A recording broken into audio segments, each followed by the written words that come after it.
Hey everybody, it's Kenny K again, and for my new subscribers, you guys, you guys are my badges of honor.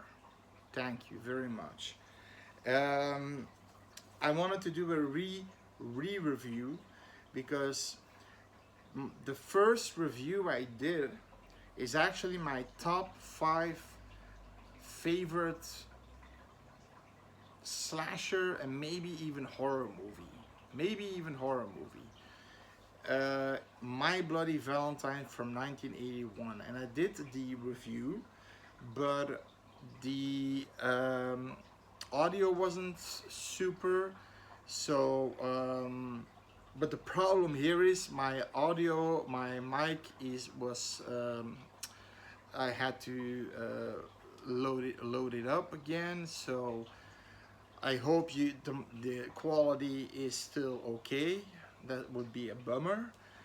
But I only did a movie that was about 9 minutes and 50 seconds long because I thought there was a restriction.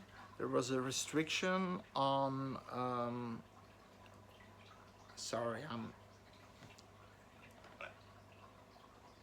he has to say something here. Hello, hello. Ah, so he's happy, right? Because he's sitting on my fucking notes. Yeah, asshole. No, you're not an asshole. Never say that to a black cat. But I thought it was too short. It deserved more. Um, Directed by George Mihalka. You got Paul Kelman, although they always say Kellerman. It's TJ. You got Laurie Hallier, Sarah, the love interest of the love triangle between TJ, Sarah, and then Neil Affleck, Axel. Axel and TJ and Sarah. You've got Hollins, which was one of my favorite characters in the movie. Shame he had to die. Howard, which was the my least favorite character of the movie, and I'm glad he died in the way he did. Good and gory.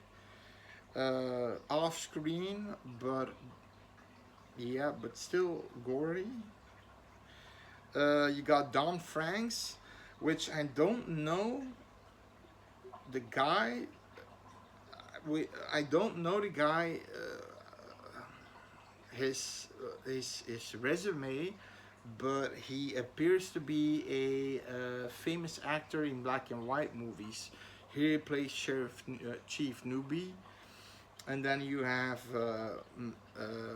Mabel from the Laundrette. She's also the organizer for the Valentine's Day party. Mayor Hannigan, who also has the Hannigan mine. It's his mine, and TJ is his son. And Happy is the local bar owner, who's instead of he's called Happy, but he's always unhappy and always like, you listen to me, punk. There's a curse on this town, and then he starts to ramble, and that's there's a curse on this town. When 20 years ago, a team of 5 miners were in the mine, and 2 were at the upper level. You know,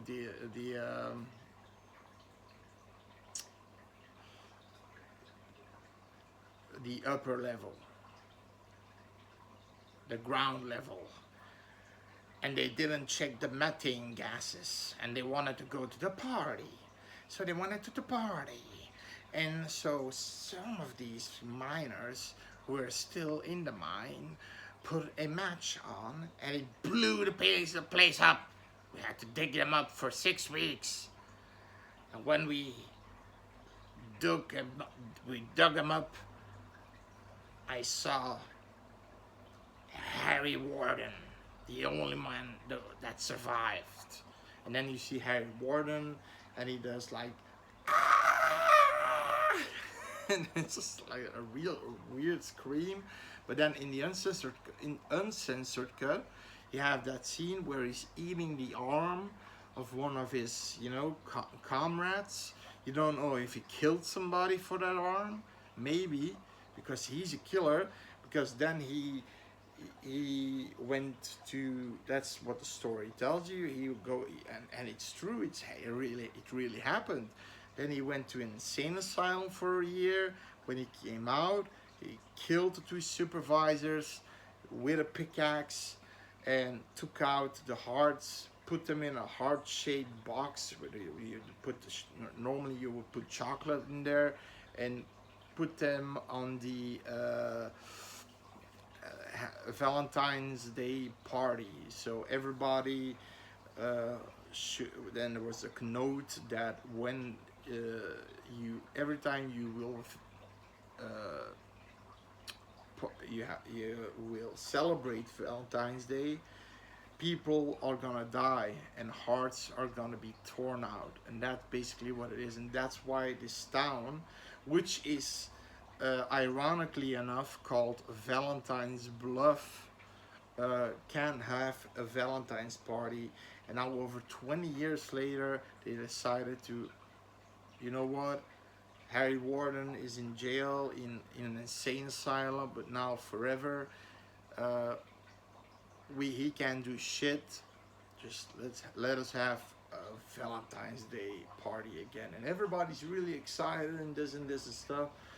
Then you see those, and then the story goes from there, and you have these group of miners that are real friends with each other, and these blue collar characters, and they, that you can see that they're friends, and that they're like when he in the shower, there's Howard, he's there in the shower, and they're slapping him with the towel, and he's like, oh, that's something a bunch of guys in the shower do a bunch of co-workers that are friends, they would slap him, and they would make him feel uncomfortable, tease him. Then then you have they're in a bar, their local bar, and they start to sing. There once was a maiden named Harriet. She came on her beautiful chariot, and then they all start to sing to the bar girl, the waitress. She's named Marion, and that's cool. And then they have this game, and I immediately thought of Bishop in Aliens with Bill Paxton. The knife scene where he through the fingers. They have this game, and they're doing that, and they're looking at each other, and they're pretty fast going through their fingers. And Axel, he loses against Hollis, and the one who loses, and then he does like this. But TJ laughs at him, and there was already some tension in the shower room where TJ says something like, "Oh, you guys didn't change a bit." Yeah, and another guy says, who was a friend of TJ's, who's still a friend of TJ, a big ass dude with a really small girlfriend. He picks his girlfriend up like this and kisses her like this, and then puts her back on. And he said, "Yeah, you probably regretted of leaving. Now Axel is dating Sarah." And then everybody's quiet, and then he says, I don't care. And he's obviously he cares. Okay, so there's already this tension. Then when they go first, before they go to the bar, they go to the county hall, the public hall where they're gonna have this party, and all the girls, are basically decorating the place for the party, and you see all the guys coming to their girlfriends, Hollis, the big guy, like I said, then Axel to Sarah, but Sarah sees TJ, and then he's already saying, "Is there something I need to know?" She says, "No, no, no." And and then you have, you know, you have fucking Howard, who has a crush on this girl Gretchen, but she doesn't want to, and he still keeps going, and he does this lame fucking remarks like, you know what be you know what looks good on you, Gretchen? What? Me. Oh, come on. And then at some point, the chief and the mayor arrive with Mabel, and she has all these heart-shaped, yeah, knitted. Uh, she knitted themselves, knitted hearts that she did herself, and then Howard comes out of the door with like a bloody splice in his head, and he comes out of the door, and everybody's like, what the fuck's going on with the Mabel? All her hearts are on the floor, and then he's laughing, and then of course he gets the fucking slap around the face by Chief Newbie. I mean, Mabel did so much work for those fucking hearts, and now, Howard is basically the guy who you really want to die. You really want him to die. You really want him to die. He's not the comic relief. He's the annoying relief. Yeah, Hollis is the guy that he's the big chunky guy, but he's the mediator between TJ and Axel, because they're constantly at each other's throat, because TJ still loves Sarah, but TJ went to the West Coast and wanted to have a new life. He just left and didn't say, and he was in a relationship with Sarah, but he just left and didn't say anything to her. And then she, in that time frame, she went with Axel, and then he came back, and to be honest, Axel, I mean, has a right to be angry. TJ, I mean, he's coming back, and he's like, get the fuck away from my girlfriend. She's now mine, bitch. You're mine. You're now mine. I own your ass. I mean, if you think about it, that's a dick move. That's a prick job. That's a prick job. And Axel, I mean, he takes a lot, and they were good friends. Axel and TJ, they were the best of friends. But a girl comes in between, and everything goes. That's in reality too. When a girl comes in between, and there are a few friends involved, it all goes to shite.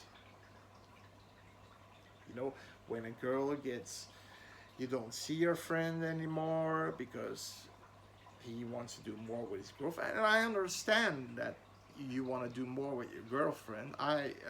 When I had my wife, but the problem with my my wedding ring, it's too big for my wedding ring finger. So this is a symbolic ring.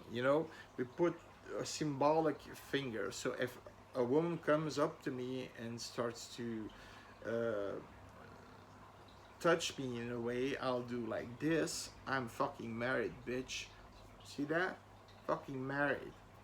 Married. So when when I had a wife, I did things, a lot less things with friends too. But I tried to somehow keep it stable and went to friends, but you still do more with your girl, especially in the beginning when you learn who you're in love with each other, and you want to be with each other, and especially in those, those early times, when you just declared your love to each other, right? And then of course you have children, and then that's an all and completely different ball game, because yeah, you have to, uh, you have to look out for your kid, your baby, uh, and etc. etc. But I mean, TJ, in my opinion, he didn't have any right to just come back and take, you know, Sarah, and claim him for. He basically at some point, they DJ and Axel have an argument in the mine, and Axel gives him, he's like the not the team leader, but he's the supervisor there. He's the under supervisor, yeah, and team leader and under supervisor, and then the workers. And he says to TJ, "You go to the sump," and then he says, "You better have a pump there, or I'm not going. You have to go, okay? Now, if you want to keep your job." And he's like, puts the pickaxe in the ground and looks at him. Oh, and Axel, "You want to fight?" He takes that cup of coffee and he pours it down. "Let's fight." I mean, constantly in each other's throat. And Hollis, like I said, he's always the guy who keeps them. Stop it, stop. And then you see that these guys are friends, because another guy says, "Leave it, I'll do it, I'll do it." No, I said, "No, no, no, no, no, Axel, I'll do it." I mean, that's not being friends. That's being friends. But TJ is coming back there, uh, and I don't think. I mean, Axel, he's TJ's not getting fired. I mean, his father owns the mine, so I think he has the privilege of not hard to be canned. Canned in that mine. At that job. I think. But anywho, between all that, also he went to the West Coast. I'm not sure if he means California, and he means he went to become an actor. I don't know, but this movie is clearly shot in Canada, and you can clearly hear the Canadian accents, which didn't bother me at all. And the bar was named the Cage, and you had this neon light moose head beer. I mean, moose head beer, a moose from Canada. I mean, that's Canadian. The moose. I mean, that's Canadian. That looks to me like Canadian brewed beer, and then. Yeah, and then the voices, I mean, the accents, they're all, except for Chief Newbie, but I think he's an American. And then TJ, he has an Irish an Irish accent. So he tried to do a Canadian accent, but he couldn't do it. It was weird. He had a weird accent, Canadian with Irish in between. It was weird. It was weird. Yeah. It's also weird that they went for an Irishman for in a Canadian movie. If you put an American in there, I understand, but put an Irishman in there, an Irishman that can talk let's say with an American accent, let alone with a Canadian accent, you know. But then the killing, of course, begins. Mabel, she gets fucked up. She, I mean, basically the thing is that the killer doesn't want a Valentine's Day party. And when Howard does that stupid joke what I said with the bloody slice in his head, and and fucked all those knitted hearts up that Mabel made.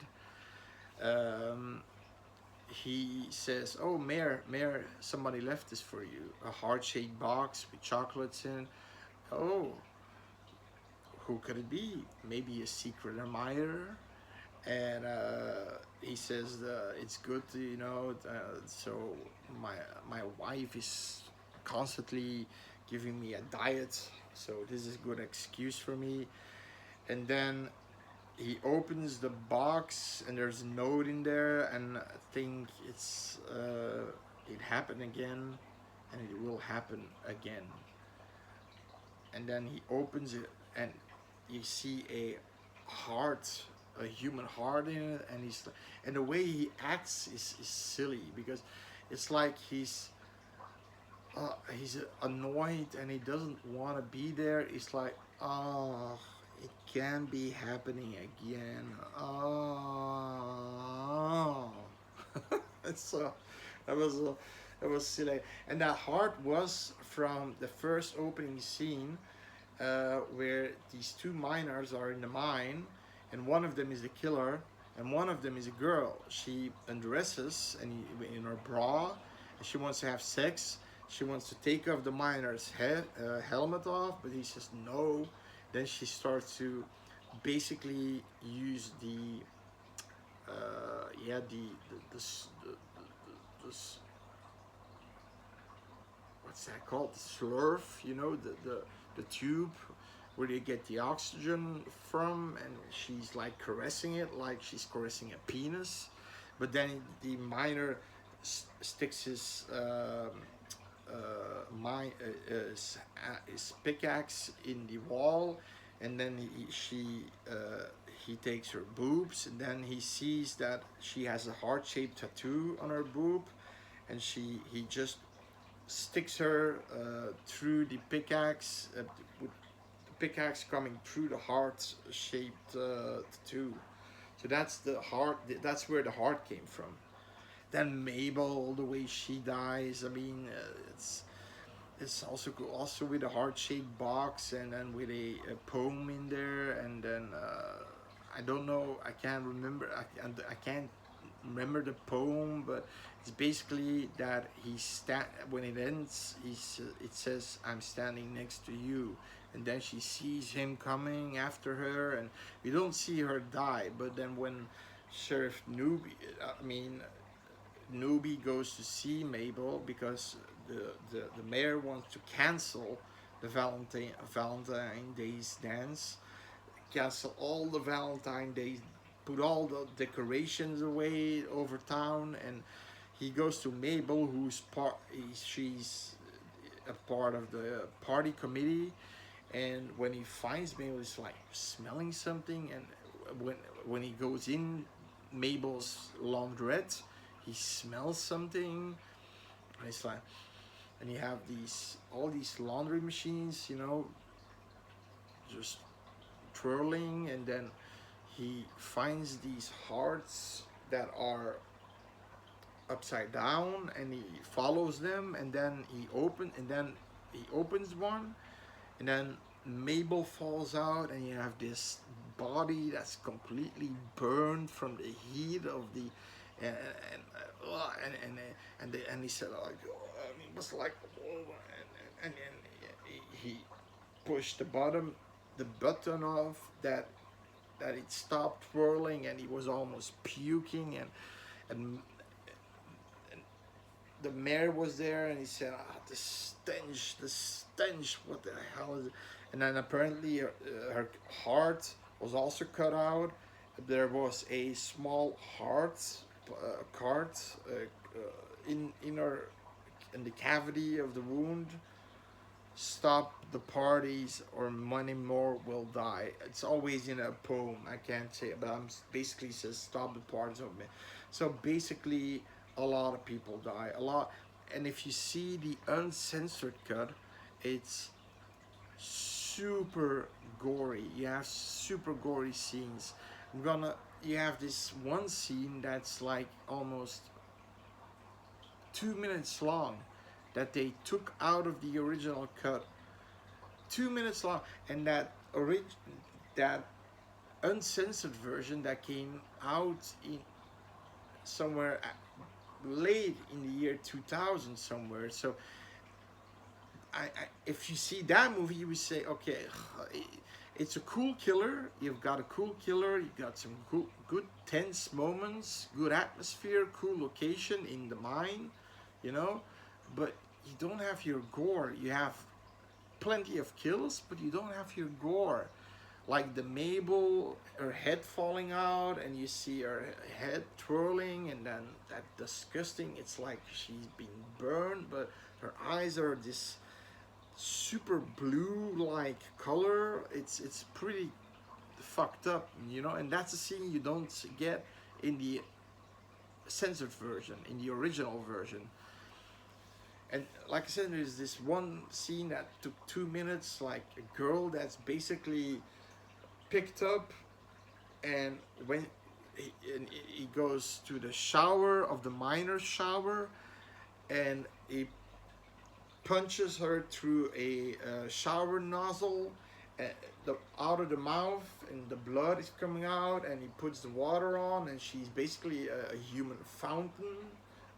I mean, that's that's cool scenes, you know. And there's another kill. You know, I don't want to spoil a kill because this movie. I like this movie so hard. I didn't spoil the when I did the review the first time. I'm not gonna spoil this one. I'm gonna stop here. I mean, you've got the kids, you know, the adults, basically, because they're not kids or young adults, they're adults, they're in their 30s, and they don't hide it. They're in their 30s. They're working class, middle class people that you can, you know, relate to, and the, they hear they can't have the party because of circumstances, but then they have the party in the cantina of the mine at the closing hour of the mine, and they go to the cantina, and you see all these people, younger people, you know, celebrating in the cantina. But then the killings start, of course, because now the miner is really pissed off. He's gonna fuck you up. Everybody's gonna fuck some people up, and I'm saying really fuck some people up, because there's this one kill.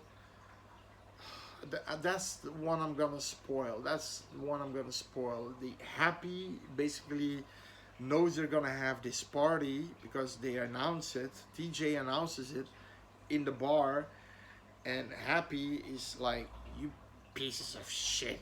You don't listen. You don't have any respect for the curse of Harry Warden."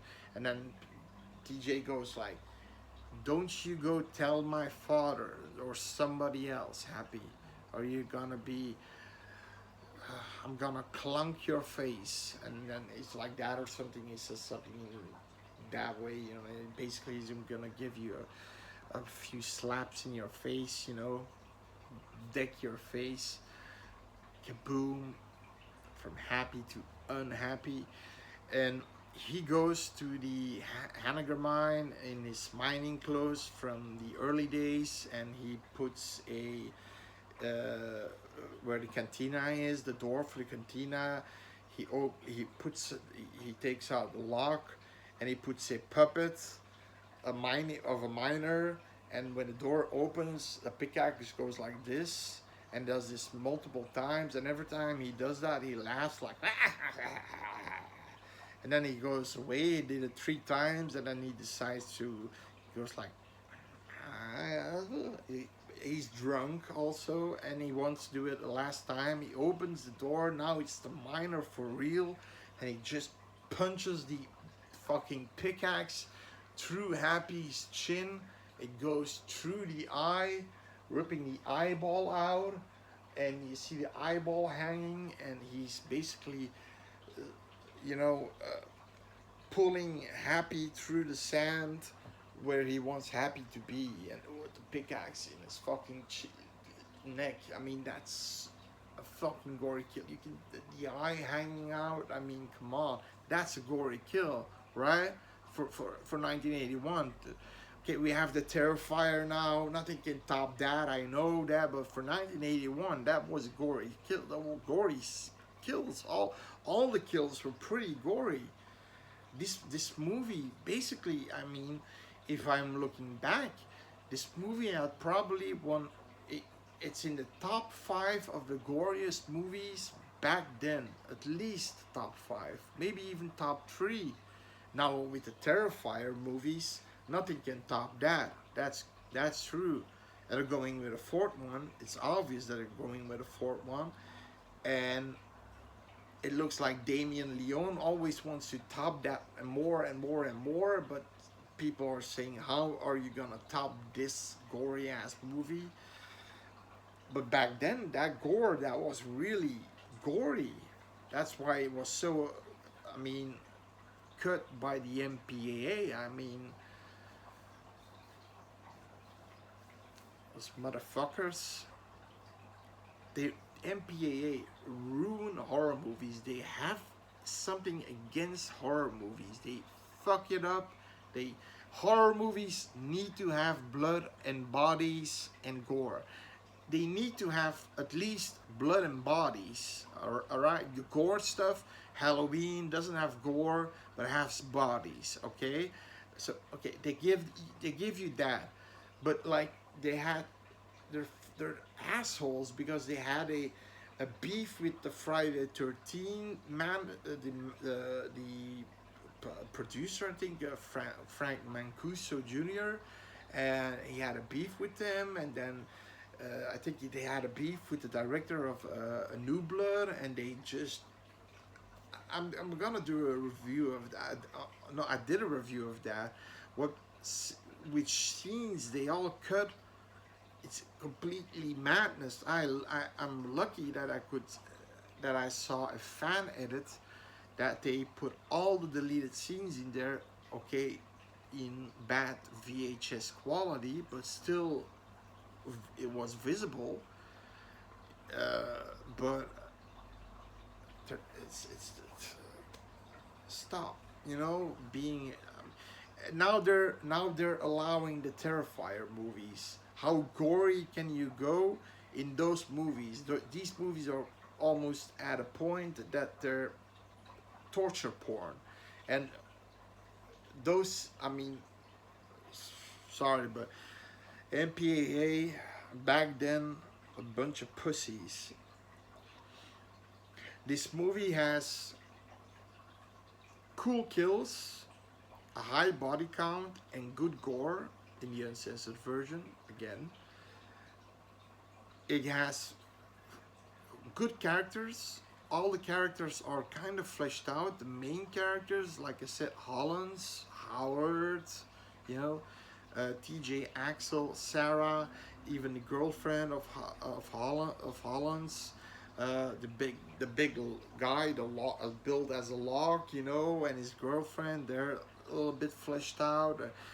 You got good fleshed out characters that have a good bond with each other, and you can see that when they're singing, when they're playing that knife game, when they have the idea of having the party in the cantina. I mean, they stick together, right? Um, you have really creepy tension because the town at night looks abandoned like fuck. I mean, there's not not even a black cat roaming around. You see the miner because he has that breathing apparatus, you know, with the like I said, with the, the, the slurve, the yeah, the mouthpiece that goes to the breathing apparatus, and that looks like a tentacle or something. I mean, it's he's just roaming around, and he can, and because there's only two, you have a sheriff and a deputy, and that's it. because when they, let's say in the end, they have to create a posse basically to go and catch a killer, him, his deputy, and a posse. But he doesn't want to call the state police, because if the state police is there, they will surround the town, and the town, he says, is not gonna worth a pot to piss in, because they all gonna be creeped out. The tourism, because you have the beautiful bluffs there too, and of course the Valentine's thing, but it's all gone to shite. But the bluffs are beautiful. They have some tourist sector there, tourism, but that would be also gone if they know there is a fucking minor killer roaming around. I mean, like I said, a good atmosphere, especially when they're in the mine.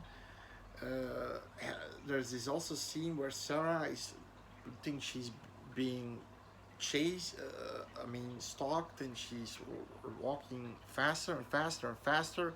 Then she turns around, you see this light, you think it's the miner's light on his helmet, but it's the chief that's doing his nightly patrol. I mean, there's these scenes like that, and it's really good. It's really good. It's the only negative that I can say is the fact Howard character, he's annoying as hell, but he dies in a good way, in a really good way.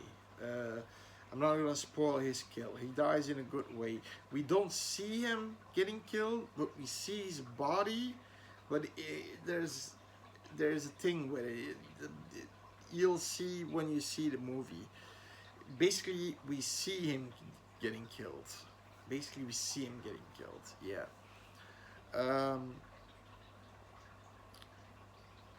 Then I mean, okay, that was an annoying cat. And TJ, the fact that he just comes back to town and claims Sarah. I mean, it's like a little bit of, women. She doesn't have the right to choose. It's like she. But Sarah then again wants TJ, and so she's acting like a little bit of a slut there, because she's having a relationship for years with Axel, and now she wants to dump him for TJ. But TJ just arrives with his car at a clothing store, picks up Sarah without that she knows, without her knowing, and he says, "Come with me." But I don't want to. Come with me. He closes the door and he goes to the bluffs, and then he just kisses her. I mean, what the fuck, right? You don't do that, right? I mean, especially when Axel was your best friend. But that's the only two negatives of the movie. That's the only two negatives. So it gets a 9.5 out of 10 for me. So that's good. I think it gets an IMDb. It gets a somewhere between 6 and 7. So it's also a good score for a slasher movie on IMDb. But as a slasher fan, it gets a 9.5 from me. So watch it. If you never watched it, it's a classic. It's one of those independent slasher classics that you really should have watched, that you should or still have to watch. Like The Burning, same deal, an independent slasher that never had sequels. They wanted to make a sequel of My Bloody Valentine, but they didn't have. There were problems, and then eventually it didn't happen. And also, they did have a remake of My Bloody Valentine, so that's something. So, which doesn't really sucks that bad, the remake. It's not as good as the original, but it's not bad. So I'm gonna review that one too one of these days. So check it out, subscribe, and see you later. Bye bye.